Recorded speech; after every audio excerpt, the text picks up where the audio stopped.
సదాశివసమారంభాం వ్యాసశంకరమధ్యమాం అస్మదాచార్యపర్యంతాం వందే గురుపరంపరాం.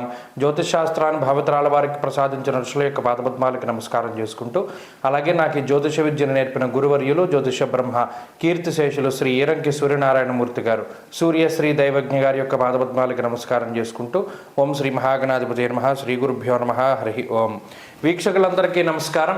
మీనరాశి వారికి ఈ వారం మిశ్రమమైనటువంటి గ్రహగతులు గోచరిస్తూ ఉన్నాయి.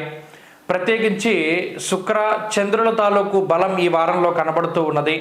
శుక్రుడు జన్మరాశి యందు, చంద్రుడు 10-11 స్థానాల్లో సంచారం చేస్తూ ఉండడం వల్ల మానసిక ప్రశాంతత ఉంటుంది.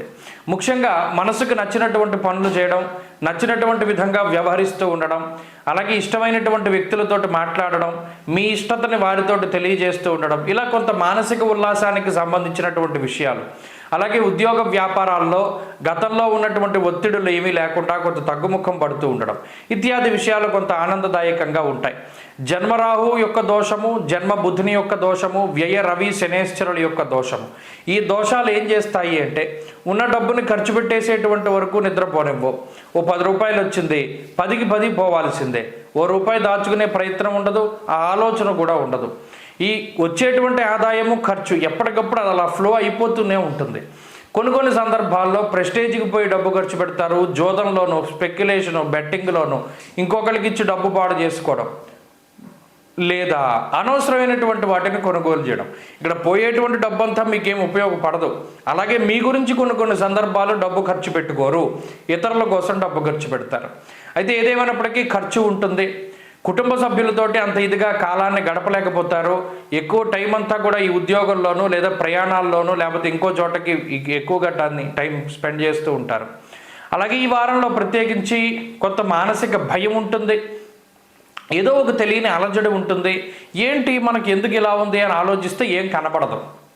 రాత్రి సడన్గా మెలకు వస్తూ ఉంటుంది, ఉలిక్కి పడుతూ ఉంటారు. ఏంటి అంటే ఏముండదు. ఇలా కొంత భ్రమలు ఉంటూ ఉంటాయి. మానసికంగా సమస్యలు ఉంటాయి. కొన్ని డిజార్డర్స్ వస్తూ ఉంటాయి. అంటే మానసికంగా వచ్చేటువంటి కొన్ని సమస్యలు ఇవి ఈ రాశి వారికి ఎక్కువ ఇబ్బంది పడుతూ ఉంటాయి.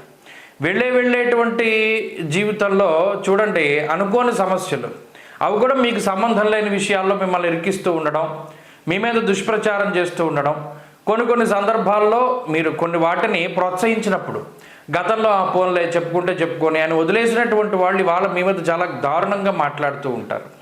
ఇలా మనసుని బాధ పెట్టేటువంటివి. అలాగే శారీరక శ్రమ లేకపోవడం తగ్గిపోతూ ఉంటుంది.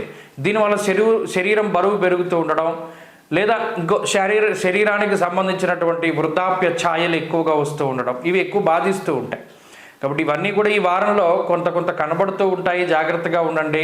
మీనరాశి వారి ఈ వారం మరింత అనుకూలమైనటువంటి ఫలితాలని సాధించడానికై ఆంజనేయ స్వామి వారి యొక్క ఆరాధన అధికంగా చేయండి. ఆంజనేయ అష్టోత్తర శతనామావళి స్తోత్రాన్ని చదవండి.